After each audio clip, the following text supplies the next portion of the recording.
Good morning, everybody. I'd like to welcome you to Occupy Wall Street, MNN Manhattan Neighborhoods Network coverage of May Day. Today we have a very special show. You actually see I've got the headphones on. I'm the floor manager. I will be providing technical support along with the people in the control room. We'll be bringing to you 15 hours of live coverage today, well, as much as we can possibly get from the street. The weather hasn't cooperated yet this morning. Hopefully we'll find some live streamers and some live tweeters out there in the world for us. Today we have a lovely panel to start our morning off. It is a panel on PROUT, and I'm going to step aside and let these gentlemen talk to you.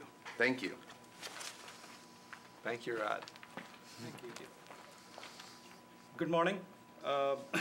This is a panel on PROUT. In this program, we are going to introduce the concept of PROUT, which is an acronym for Progressive Utilization Theory. It was introduced in 1959 by an eminent Indian philosopher named Mr. P.R. Sarkar. He has a vision and dream of making this world a nice place to live in for every single individual with economic justice and the neo-humanistic world free of exploitation. And so he created this PROUT theory for supporting the movements that will support the development of this new world order. It's an ideology, so it is supposed to provide the ideological support to different movements. Now, it is all the more relevant today because today is the International Workers' Day, which is also known as May Day throughout the world. And as we know that American workers today are in not very good shape because their wages are stagnant, the high unemployment rate, the housing crisis, and also rising healthcare cost. And there are so many problems that we have that we are facing today, which has created the beginning of the Occupy Wall Street movement, where people are now waking up to protest against this social and economic injustice. And so this is really a good time for us to introduce the concept of PROUT to provide this the ideological support to this kind of movement where we can create a new world order. So we have three panelists here with me today who will be touching on different aspects of PROUT to introduce the concept of PROUT solution in different areas. For example, healthcare. We have Dr. Steve Landau from North Carolina. He's a practicing physician, and he will be talking about the PROUT-based solution for healthcare. We have Mr. Eric Haynes from Michigan. He has researched the formation of cooperatives. Cooperative, as defined by PROUT, is a way to generate or address the issue of unemployment. And we have Mr. Amit Ghosh from Massachusetts. He is going to be discussing various PROUT aspects that addresses the issue of the income disparity, the perils of centralized planning, and so forth. And so with this, I ask Dr. Landau to talk something about what PROUT can say for the healthcare cost issue that we have today. We know all about this Obamacare and all that. I don't know how much that will help, so we would like to hear from you, Dr. Landau, about the PROUT-based solution for healthcare. Thank you, Tapan. And thank you all for listening. I hope to make this entertaining and enjoyable as well as educational. And perhaps you can utilize this information to make a better world for all of us. The first principle that you need to know, and that we all need to know, is PROUT, as the Progressive Utilization Theory, stands for a method for the good and happiness of all, so that everyone gets their minimum necessities met nicely, so they can do spiritual practice, they can engage in sports and have a good time. And so to that end, healthcare is one of the most important aspects of what they call the 5 fundamental necessities: food, shelter, medical care, education, clothing, etc. Now, what we have right now in the situation in the United States is different than what it is in many other parts of the world. Right now, we have about perhaps 300 million people, and the situation as it stands is that if you look at this pie chart here, can you see this? This many people, actually it's a little bit more, do not have health care insurance. That means that whenever they get into any kind of trouble, need to see a physician, they have to pay it out of the pocket. And a visit to me costs anywhere between $100 and $150, and that way I can pay my staff and the insurance and the building and everything like that. So these people will have to pay out of pocket and likely not to do that, so they go to the emergency room and incur huge costs, which they may or may not pay, and the hospital has to shift the costs to the richer folks who have the insurance, and it's a crazy system. It does not work well. So Obama was trying to fix that, and with really limited success. And there's a group called the Physicians for National Health Plan, which is advocating that we have what they call a single payer solution. Something like Medicare would be available for everybody, so that you can visit with the doctor and not go broke doing that. Now, the second piece that you need to know is that many of the people who have health care insurance, it doesn't work. They find out that they have some pre-existing condition, although the Obama plan may minimize that, but they also find that in addition to that, they go broke.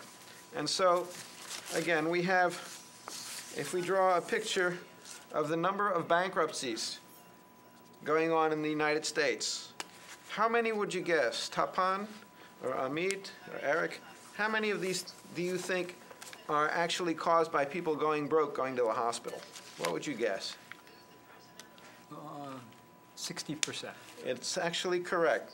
The number is 50%.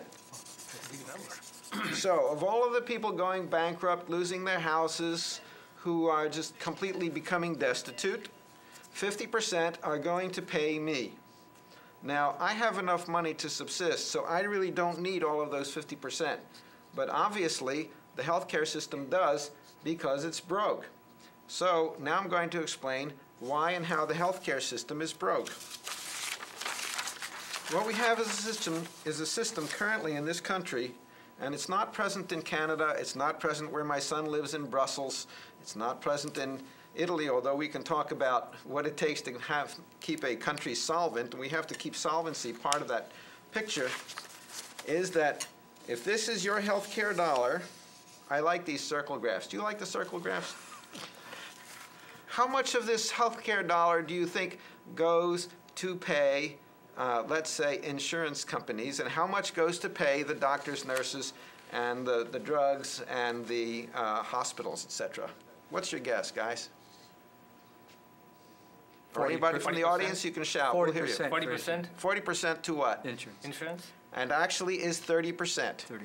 Okay, so you know that Hartford building that's so very nice and large in Hartford, Connecticut? It's the biggest building in town, the insurance companies. So, oh, that's not 30%. This is 30%. So this much of your healthcare dollar is going to waste. It's going to pay people who have nothing to do with your healthcare. They just generate insurance policies, they have to sell policies, they have to pay the insurance agencies. So if you took this 30 or 33% and channeled it back into the healthcare industry, because if you compare it to, let's say, Medicare and Medicaid are very efficient. They only take about 5% of your healthcare dollar. It's all computerized, and it doesn't require a whole lot of extra work. They don't have to sell anything.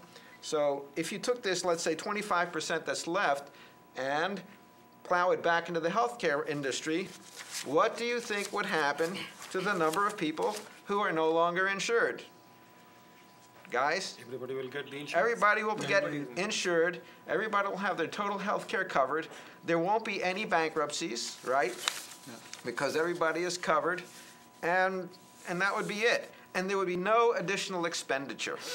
It was just a question of doing it right. Okay, so Obama, for reasons not known to me, other than there may have been some pharmaceutical input and input from other people, refused to allow the health care single-payer mandate that was sponsored by Senator John Conyers, who was trying to get that done. It got voted down because what happened is the vested interests of the insurance companies and the pharmaceutical companies, who did not want to have them their bargaining power reduced, or they didn't want to have to get bargained against by the United States government as the big elephant. That would not fly. And so we now have still a broken system. And even the Obama system will push people to buy private insurance, so this 30% is not going to change. But there is a question, Yeah. Steve, which is if we funnel that 25% back into the healthcare service itself, then would it not create the unemployment in the healthcare industry? Because the overhead that you talked about, which is manages the paperwork and all that, there are some people are doing it. So will it not create more unemployment? Excellent question. And the answer to that is yes, it will. And so the PROUT system needs to take all of that into account. And so part of the PROUT approach is that when you develop a technology that makes it less necessary for people to work, you then have to provide them with the minimum basic necessities and find things for them to do. But if they're unemployed and if they're still the same amount of wealth, and if you take, the 1% that's over at the top and just spread it around a little bit, they will have their minimum basic necessities met. And over time, these people can get retrained in doing something other than selling insurance. So yes, there will be a disruption. Every time you make a major shift, there will be a disruption, and it just has to happen. It has to be taken into account very nicely. So yeah, the concern is there, and it will happen. But we have to plan for it. You have to plan for it and make adjustments. So then the question is, what are the goods and services that can be provided by these people who often have college degrees or high school degrees and are good typists or computer entry data people or salesmen? What is it that they can then do with themselves that would be productive for society? So instead of spinning wheels and making friction, they can do something else. They can become teachers. They can become service folks in one kind or another. So yes, there will be a shift. It will be major, because healthcare is 16% of our gross national product. And so if you cut that down to 10%, just like all the other countries in the world that have better healthcare than we do, we are 46th in infant mortality. We have, our length of life is not any better than anybody else's, except that we spend twice as much, or 1.5 to twice as much more than any other country on this broken healthcare system. Okay? So thank you. Good question. So the next piece I'd like to bring to your attention is that this business about the 1% and the 99% is quite real. People who don't have money, they don't live as long. We don't catch their diseases as quickly. They don't get the preventive health care. Now, the Obama plan has done a very nice thing, which I'm very fond of, in that Medicare is now paying for preventive visits. So now I can sit with a person for an actual half hour, take a long visit, and find out what it is we're supposed to do. And I always find something that we need to do to improve their health, something that I forgot, something that I missed, something that improves their life, and we can do the preventive thing. And an ounce of prevention is worth a pound of cure, according to Benjamin Franklin, and it's really quite true. And so PROUT would advocate plowing some of this money into things like smoking cessation and proper nutrition. We're having this obesity of diabetes. So if you give education like that, and it can be done. Or if you just raise the price of sugary foods, that's another way to do it. Okay, so I should mention that many hospitals are going out of business because the people can't pay the money, and the DRGs, the diagnosis-related groups, they mandate that people only have a very short amount of stay in the hospital. And so people are discharged prematurely, and then they come back within 5 days or 30 days because they got sent home too early, because there's the pressure to send them home early, because the hospital can't make money if they have a longer stay. So it's like this crazy system. Okay. So we've talked a little bit about the problems. And as Tony Robbins would say, it's always better to put 20% of your energy into the problem and then 80% of your energy into the solution. So what would PROUT advocate? The first thing PROUT has, and perhaps Amit will discuss more about this, and Eric, is the cooperative system. My malpractice insurance, when I had it from a private company, which ultimately got bought up by GE, was in excess of $10,000, $15,000 a year. I joined a company, by God's grace, that is it's called Medical Mutual, and my premiums got cut in half because it was run by the doctors and not by a bunch of people who were trying to siphon off the profits. And so, and it turned out to be a wonderful group of people who's educating me and doing all this great stuff. So when you have a cooperative system, the money doesn't get siphoned off, and everybody is working for everybody else. So as much as you can do that, that greatly enhances the situation for all. And those of you in the audience could conceivably, now I've not done this, but if you have enough people together, then unless we have national health care, then you can make insurance cooperatives. If you get 1,000, 5,000 people together, then you pool that money, and that becomes your insurance company, and you can get much more efficiency than the regular insurance companies who are doing that. So it becomes on the order of credit unions, but it becomes an insurance union, and then you can do your health care on that basis. Also, so we have doctors' cooperatives itself. The HMOs are a pretty good idea that funds people and does a lot of preventive health care at not too much elevated premiums. Another aspect of PROUT that nobody's thought about, except us and Ananda and other places, is the combination of naturopathy, homeopathy, acupuncture, qigong, doing yoga practices, all of these different practices and nutritional practices, chiropractic, that enhance health in different ways.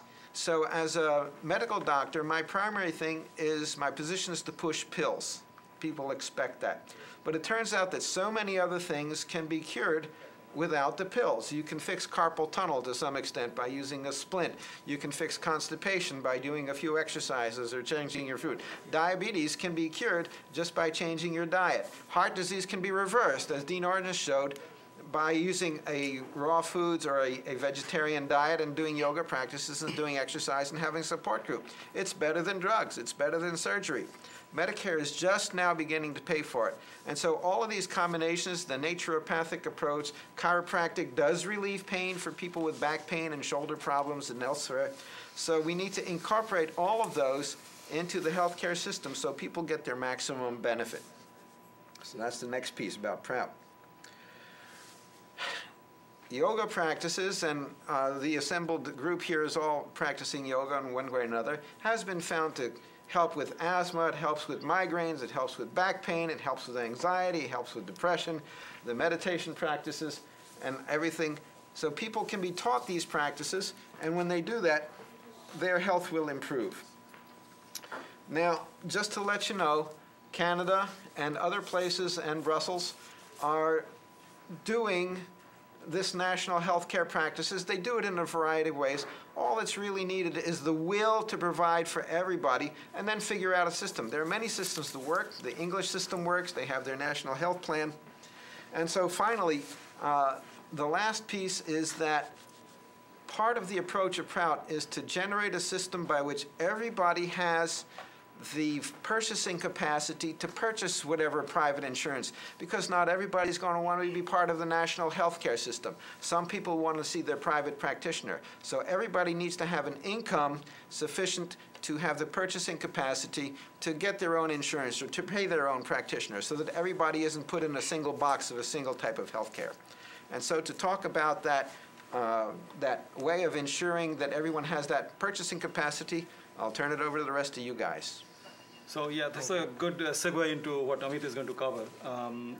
But the problem is that where will the purchasing power come from if people's wages are stagnant and inflation is rising? The dollar today buys less few months down the road. and the high unemployment rate, the standard of living is falling. So what is the PROUT solution for helping people sustain their purchasing power or even increasing it over a period of time? This is a classical question. I've been pondering over this one for quite a while. The United States of America is one of the world's most advanced scientifically and technologically, one of the most advanced country in the world. But ironically, if you look, we have made tremendous, unprecedented improvement in technological developments in R&D for the last 10, 20 years. It totally reshaped our lives. But it looks like the economy is not really keeping pace with this scientific development. There is something in between which needs to be figured out and reshaped again.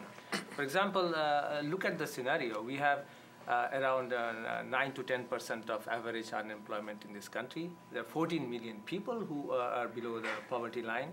Around 61% of Americans usually live from paycheck to paycheck every day, always. Around 36% of the people do not have anything in the retirement fund, and it's like the things are really going in a way that 1.5 million people have filed for bankruptcy. So, I mean, there must be a reason behind it. I'm not an economist, to be frank. I'm a physicist, but I don't need to be a physicist to understand gravity. Everybody knows about it. So I need not to be an economist to understand about all these things. So everybody. So, for example, from the PROUT points of view, what is the real cause of this unemployment?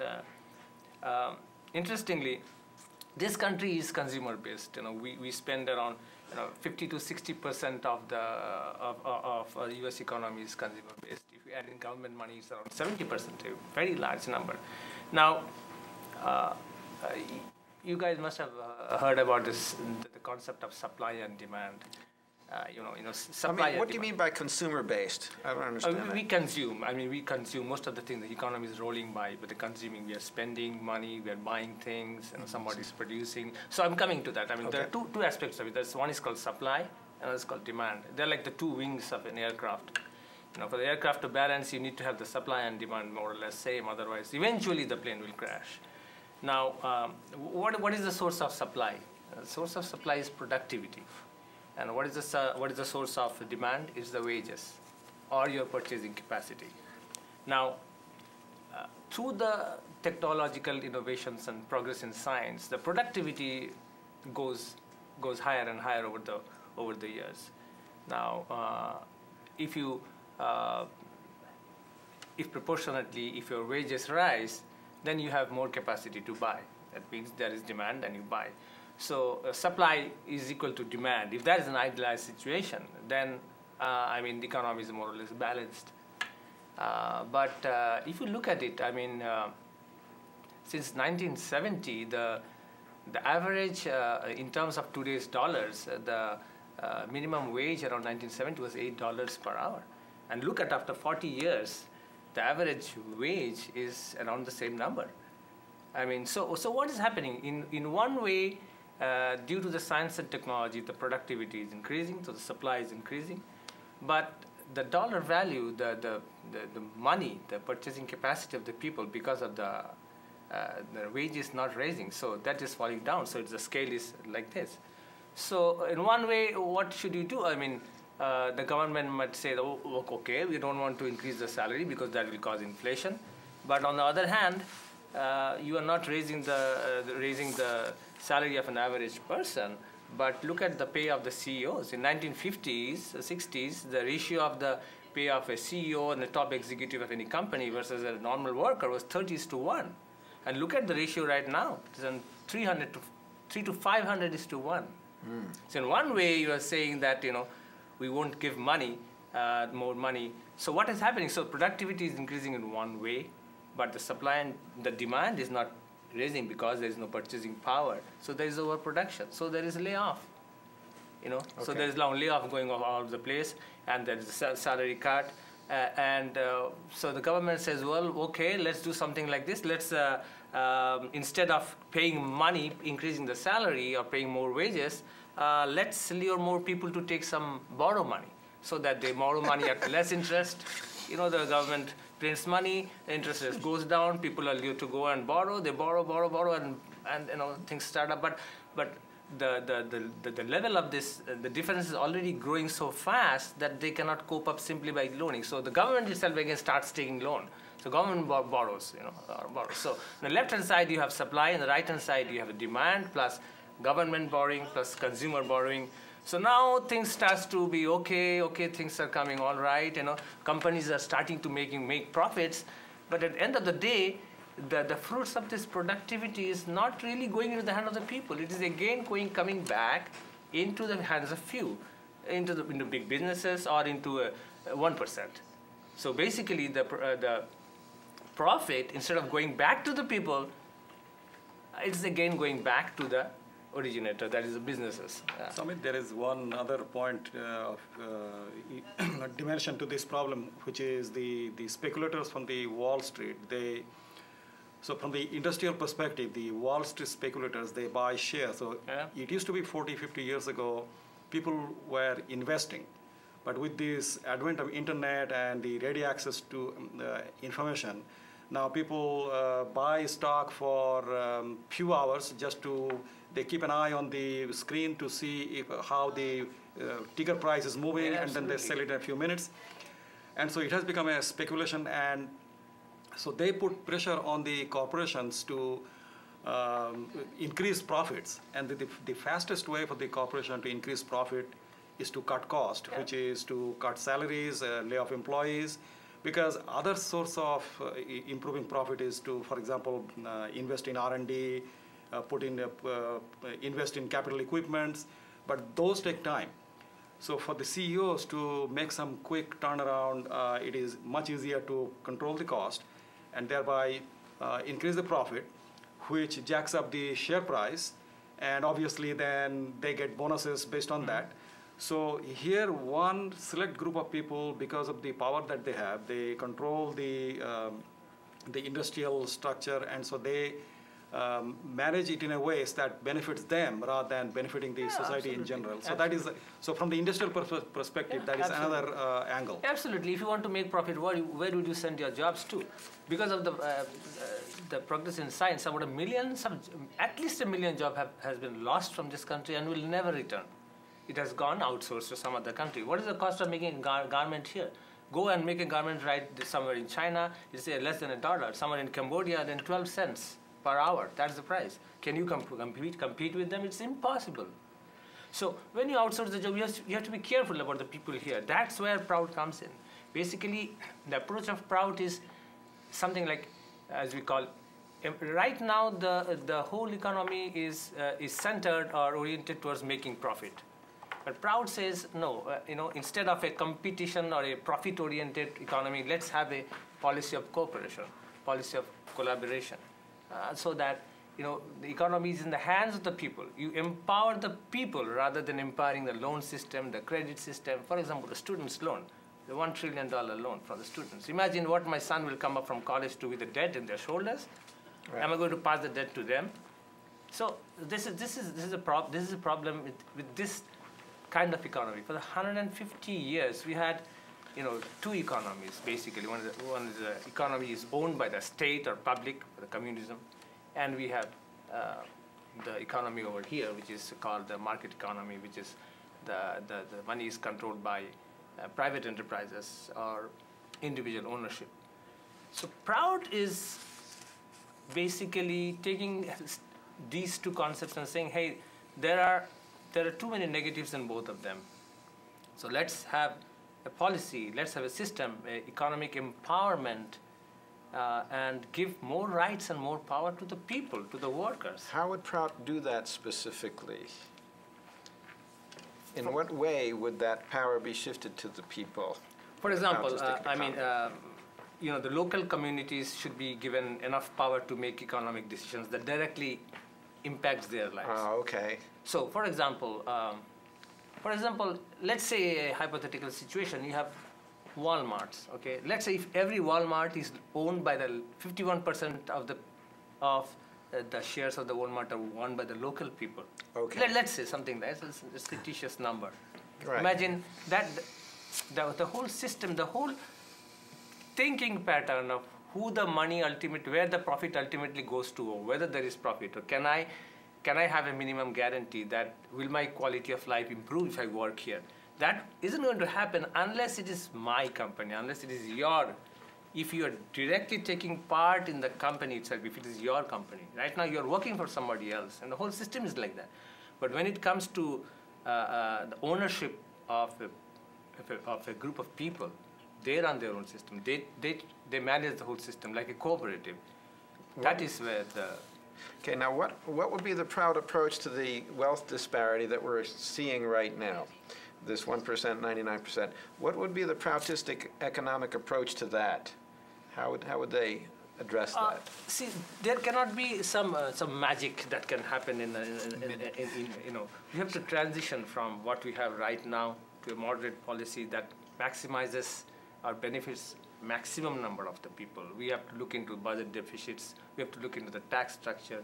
We have to look into giving jobs to everybody and make the economy more oriented towards a local economy.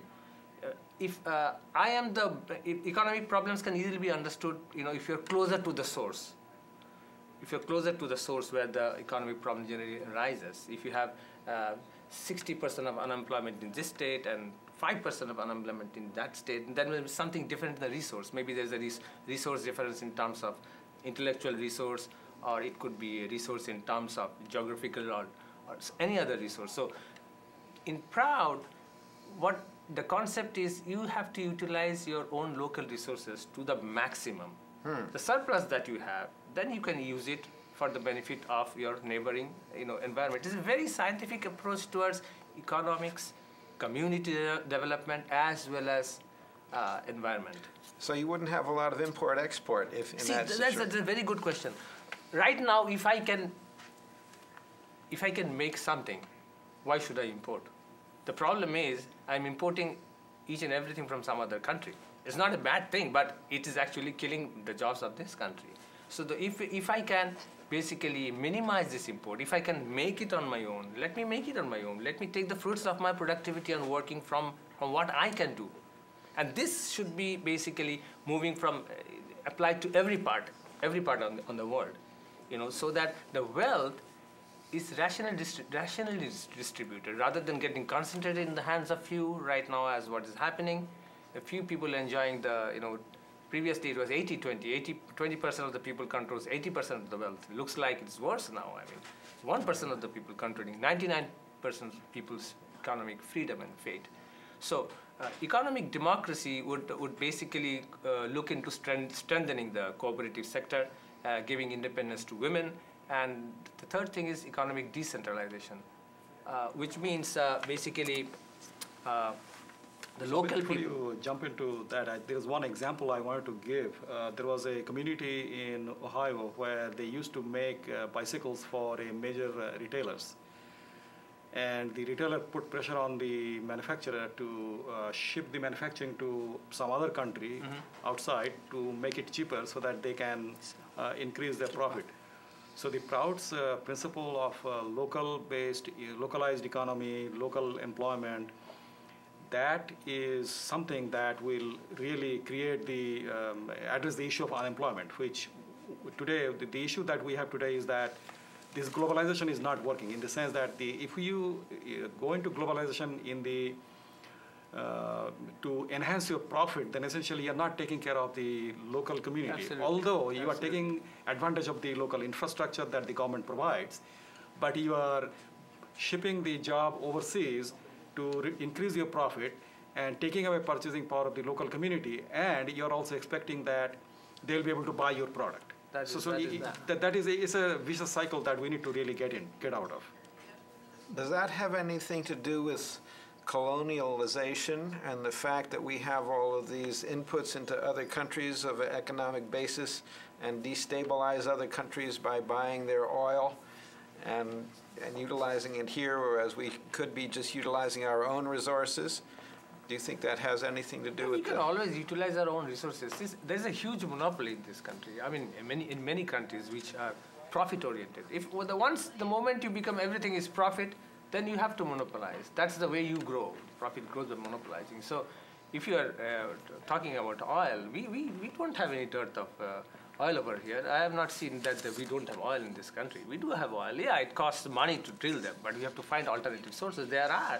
But if you want to bring them into picture, if you want to replace oil, you have to fight against the huge oil lobby, which is almost impossible, because there's a network of events that goes through, and to penetrate that one and to bring out something new, you really need the help of the government. You just cannot do it alone. So when you have a cooperative, that has to be also not subsidized, but that has to be empowered by the government itself, so that it's decentralized, and it is balanced. So if you give weightage to computer science development, communications, you also have to give weightage to agriculture and agricultural products, and make it a balanced economy. I mean, this is where the whole equation. If all my R&D money goes for defense, and goes for something that doesn't really benefits the local people or benefits the masses, then the whole point of the science and the technology really doesn't find its own meaning. Because only when you are in the pursuit of happiness, the only time you're really happy is when you have sufficient time and money, and your quality of life is sufficiently high, so that you can do whatever you want to do. You can do something of your own choice. There is an option. But right now, there's an option. Everybody is living from paycheck to paycheck. There is a fight to struggle. We are not born to just fight to live, just to live. We're just like living, just struggling to live. That's not the essential beauty of this PROUT is it gives you the sensation, it gives you the power to think that we are not workers, neither we are consumers, we are human beings. So we have physical, mental, spiritual demands. Oh my God, I mean, that's all these things have to be revolutionary. taken. A balanced and a decent society should take all these into consideration, and that is the beauty of PROUT. It's been saying since 1959, and that the essential faults of capital and state capital and individual ownership, cooperatives, it's been saying it, but now looks like it's the people are really engaging into thinking about it. The more you think about it, the more you rationalize what has been said in PROUT. Amit, so you mentioned cooperatives. Yes. In many times in your discussion. So is it time for Eric to share I think his why not? Go ahead and share some of your thoughts on cooperatives. and experience with cooperatives? Basically, we're trying to figure out how we're going to get the minimum necessities in this kind of full employment to occur in a PROUTistic system. So first of all, we have to realize this progressive utilization stands for a very effective, efficient way of using resources as it continuously develops and does research and development and uses all technologies in an effort to get more from less. And this here endeavor creates more efficient, in the industrial realm, we create more efficient machines and stuff, which would take less time to do what we need to fulfill our basic needs. This is allows more time to go about in a social economic area. It creates a kind of a self-sufficiency feeling in a particular area. And this is kind of like a way of everybody in the society in a particular area then will have an opportunity to contribute to the whole economic theme, because there's a more ease when you have all your needs being covered, because the machines and everything is operating in such a way that the resources are being kept in the local area.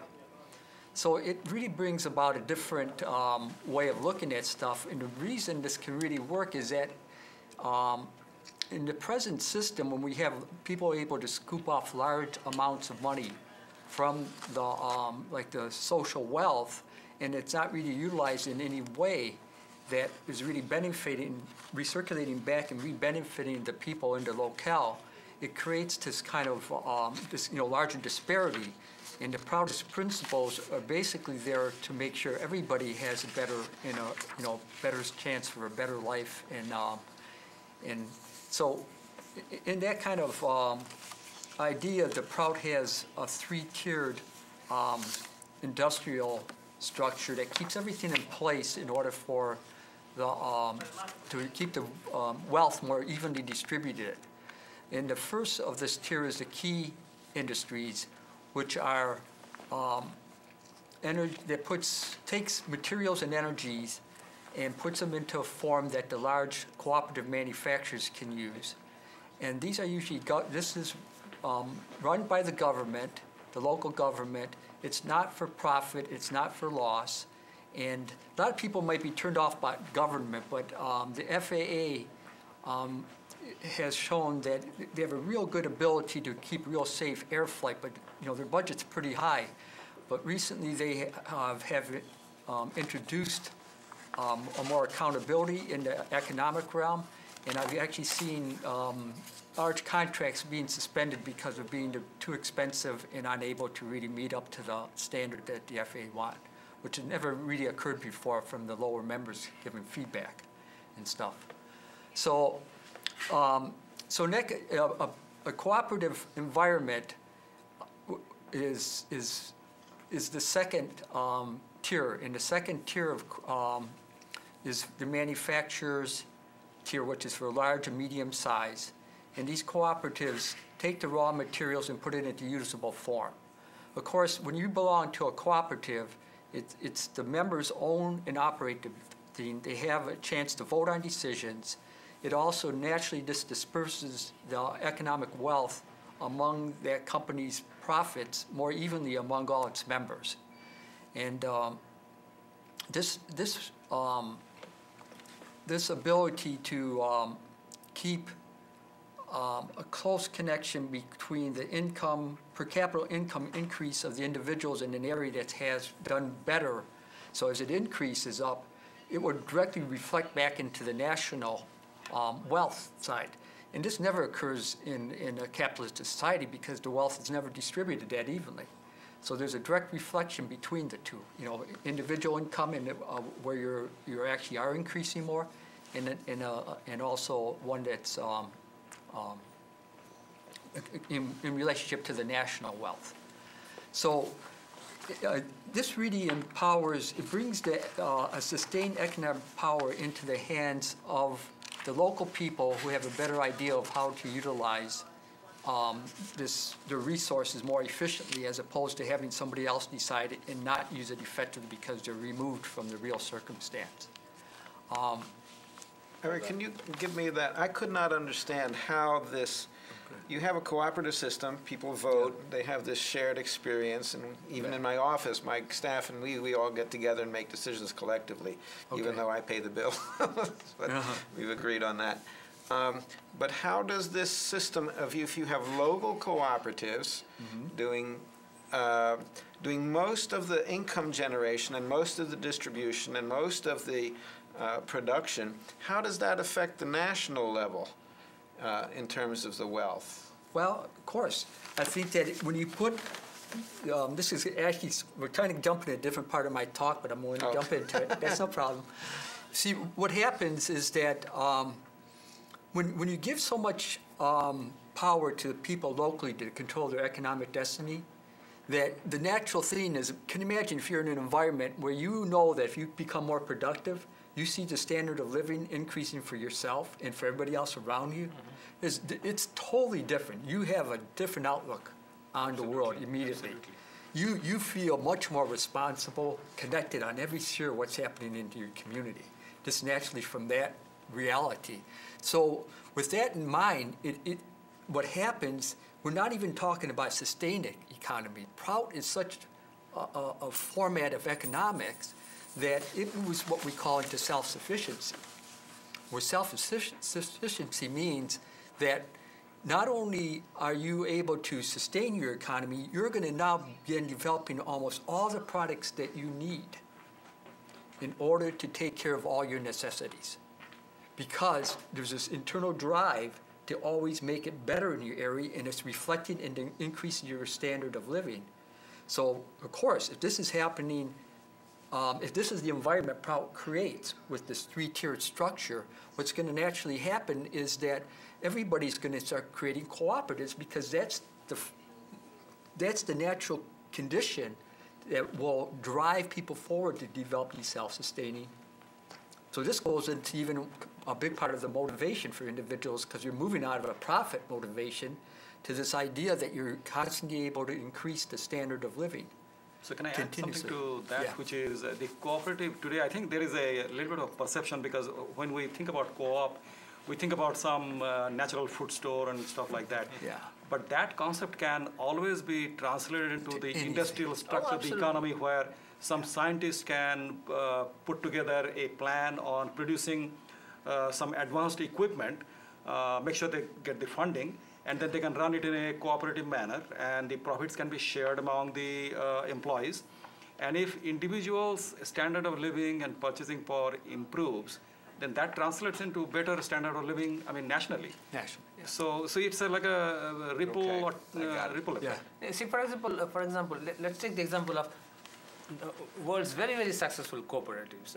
We are scared, no profit, that means we can't sustain. No, it's not like that. I mean, there will be private companies. We're not saying everybody is doing cooperatives. Yeah. There will be some private sector for non-essential goods and non-essential Okay. luxury items. There So will be. mom and pop the, stores the, would gov- be the there. government Yeah. will make some money from big public sectors going into, say, power, railways, roadways. The government Yeah. takes care Okay. of course, I mean, cooperatives cannot manage the nation's roadways, and it's not possible. Right. So, I mean, three-tier, what he's saying is, there has to be, economy when it comes to the people, they will decide what is best for them to do. For example, let's give the example of Mondragon in Spain, Basque region. It started, after the Second World War, and it started with few students giving, vocational training. Today, there are 85,000 people. There are around 256 different secondary cooperatives in the field of agriculture, finance, then insurance, you name it. Okay, it has been moved from a small place in Basque to all over Spain. For example, Lega Coop in Italy, they have around 15 to 20,000 cooperative members, very successful. Also, the Evergreen started in Ohio, Cleveland, it started with laundry, but it went step by took the two models and started working on it. For example, if you go to Sweden, around 99% of the dairy production from Sweden is managed by the cooperatives. Wow. For fishing in Japan, 95% is controlled by the cooperatives. Even 60% of the wine production in Italy is controlled by cooperatives. So the cooperative is not new, but it has to expand. I think the point is that it's a very powerful concept. I think we need to, in this country, we need to carefully study it, and we have to learn how to implement the cooperatives, and the management of it is very Oh, important. yes. Yeah. Oh, yes. Okay. Yeah. So getting back to this here framework we're talking about that keeps everything, more equally distributed, the economic resources, we do have private sector. That's the third tier. And the private sector is like small businesses, small local things. But really, an underlying theme of PROUT is that we really don't allow a large accumulation of wealth to occur in individual hands. And because once that occurs, then it's not available to recirculate back into for the betterment of everybody. So we have a system in which let's get clear that what would be the incentives then for people to want to move from a profit type economy, because in a centralized profit, and also to a decentralized, people-owned as opposed to private-owned. And one that I think the real big push, or the big motivations, like I mentioned earlier, is that people, when they're able to really produce their goods and to see that there's a direct connection in their standard of living as they become more productive, then and it reflects in the whole community, because the way the resources are distributed through these cooperative systems locally, that what occurs naturally is that there's a different connection to your job and to your sense of responsibility to your locale. And so beyond this here, for people that have special quality, special merits, that maybe they're a very, very successful doctor that has very high skills, they would have opportunities maybe to have a helicopter or something as Why not? amenity in order for them to better utilize their time in their profession and outside of their profession, so they have time to do it for their own leisure and stuff because they're being such demand. So this would be not the socialist, the common thought of No, the no, no, socialist no. model, where everybody has the No, same amount of money and you have It's no very incentive rational, to do it. rational. So The surplus there wealth is distributed in a way based on your merit, based on special demands. Okay. So there is. And it fits into your locale. It's Yeah. not like somebody's coming from the outside and doing it. People will have much more sense that they have control over their destiny, the local people. So that makes it really different. And like I said, when there was a natural movement, as you become more able to really do that well, you move into self-sufficiency, which means that you're able to take care of all your needs, literally from within. I mean, you have so much research and development, all this stuff occurring that Tapan was mentioning. There's, research and development's occurring, which enhances your ability to create products that maybe are not even available normally in your environment, and also the products can be used to make the production of things that are necessities that before you had to import from somewhere else. So it's a really unbelievable system in that kind of really, PROUT is a very organic approach to economic development. And when it's set in motion, well, when it takes the economic forces and uses them in such a ways, it's a very wise ways, that once you set it in motion and you don't allow human intervention into it, outside the normal operation, the way it's supposed to operate, it will naturally develop these higher forms of economic realities. It will just naturally occur. Because so what will happen, like, for example, let's say someone starts an individual venture, for example, and now, as you know, that the world, everything changes, everything grows, so, and that individual, let's say, have very strong drive to grow his industry or the production. Yeah. And so at some point, let's say he started with 2-person, and then he hired some more people. Now it grew into like a 10-person company, and then let's say it grew into like a 50, 100. Yeah. At So a I stage think so. At a certain point, it has to transform into some kind of a cooperative where the ownership become collective, from individual to collective ownership. So that opportunity is there in PROUT. I don't know what, the whole intricacy of some kind of how that would all work out, psychologically with the people involved. But they would have to know that they're in that environment at a certain stage, it would have to become a cooperative, because otherwise that person would be resourcing, getting so much wealth, and it would, they would have to feel that, they're part of the whole system. See, the other thing I didn't bring up for that incentive, if you imagine you're making products here locally, you're seeing everything developing well for you and your neighbors and everything, but simultaneously you're part of a system that globally is guaranteeing the basic necessities for all. So that means that when you see, now you see a picture from people, in another place suffering, you're contributing to a certain circumstance where that never would occur. This because what you're doing locally, you're actually contributing to this whole network of reality where these kind of sufferings would not occur because it wouldn't even be allowed to happen. So I think so we are almost coming to an end. So let's wrap things up gradually. Okay. I think let's have for our audience some key points that we should leave them with. So I think if I summarize what I heard from all of you is that obviously we need to enact policy to continually increase purchasing power. I think we talked about that. One other important principle of PROUT is to develop the human potential, give equal opportunity to everyone so that they can grow into a successful human being. That is one of the key fundamental principles of PROUT. And also the guaranteed basic necessities to all, healthcare, education, food, clothing, shelter. Yeah. So we covered that.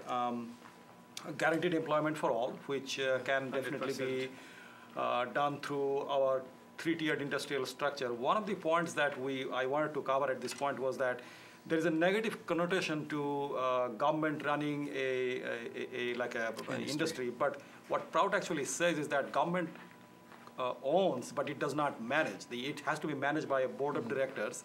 Yeah. And these large industries will neither subsidized or will not get a subsidy from the government. if they cannot manage their own finances. So then the senior management will be responsible for running the company, and their performance will be evaluated based on how successfully they run without running into a loss. So it is going to be not be like typically what happens in a socialist economy where government subsidizes the operation. It's not going to be like that. So that element of the human drive is very much going to be part of the PROUT-based economy.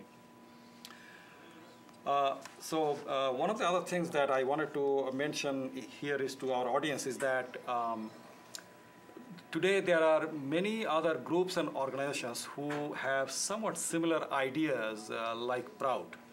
And I think the time has come for us all to work collaboratively to do something about today's situation.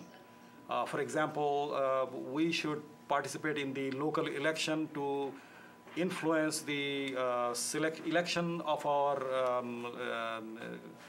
legislators so that we can send people who sort of take care of our own need. And so that is something that we should really look for.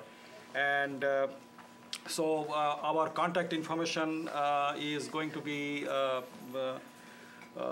posted somewhere, I think, on the website, or you can contact me at tmalik@hotmail.com. And also, there is a conference coming up, Economic Democracy Conference, coming up in Wisconsin, October 11 through 14. It's a big PROUT-based conference, and we would like to invite people who have this similar philosophy, similar ideas, so that we can all work together to fix this or improve the current condition of the economy. Thank you all very much. And you can reach out to our information, proutmovementusa.org, proutmovementusa.org. Thank you. Okay, guys, thanks for your coverage. I'm going to kneel down a minute. We had a lovely May Day, a lovely segment to start our May Day. We'd like to let you guys know that we're going to have 15 hours of coverage, so I guess we're down 1 hour, so we're down to 14 hours.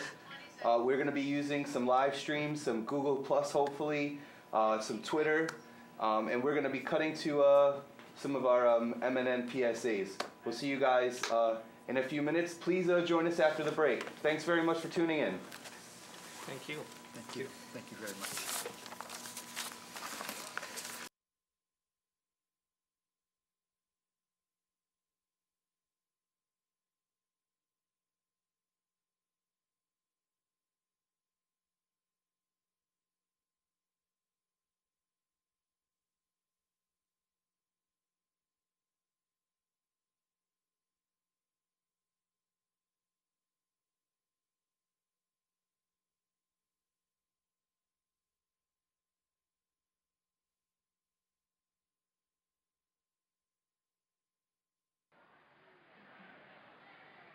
Looks like we've got NYPD legal observers on as well.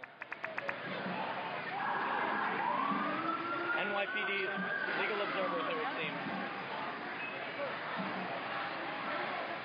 Very interesting. I've never seen NYPD legal observers. First time. So for those watching, there's something new.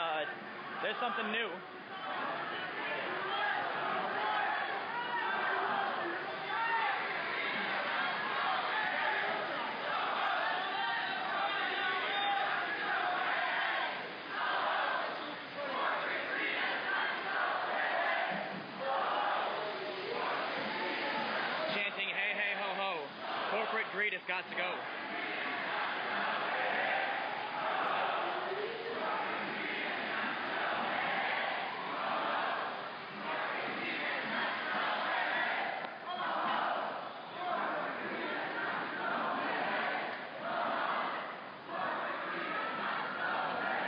And also, for those just joining in, you can really help out by tweeting out the URL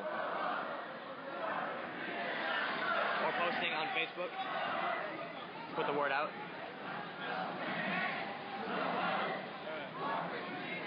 Would definitely help, but never mandatory. I appreciate everybody who's watching right now. Dude. How you doing, man? Pretty good. Nice work. Thanks. What was your name? Lou. Nice to meet you, man.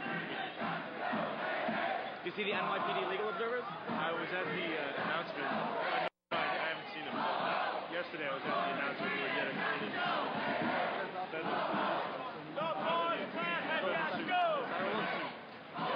Interesting. Federal legal observer or? Like federal legal lawsuits. Oh, yeah. Yeah, they filed 3 federal lawsuits.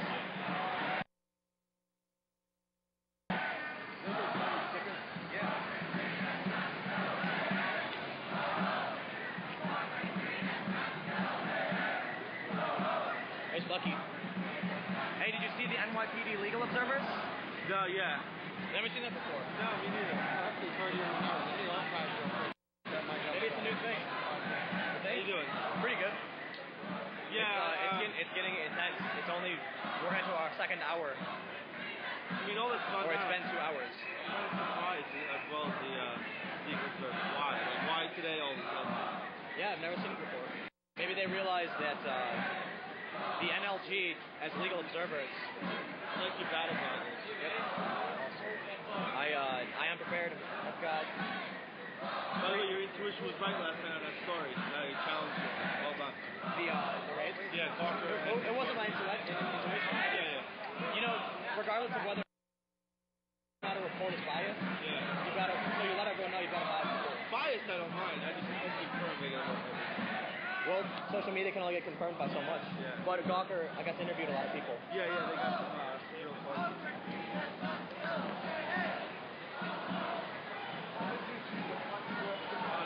Call me paranoid, but my door was bolted last night. What are you up to? So for those watching, the NYPD raided several apartments yesterday. So I'm told by Lisa Fithian that they knocked and talked. But the articles that came out made it seem as though they were a bit more intense. But I believe she would know best, as she's one of the organizers for a lot of the action down here on May Day.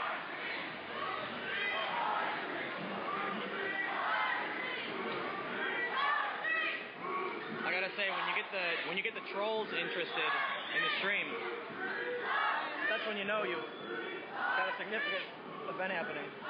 Or the joke is, when you get trolls, you know you've made it. But I'm kidding.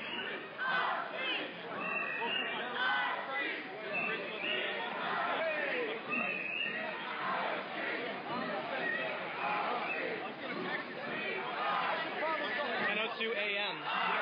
New York City. The crowd is growing.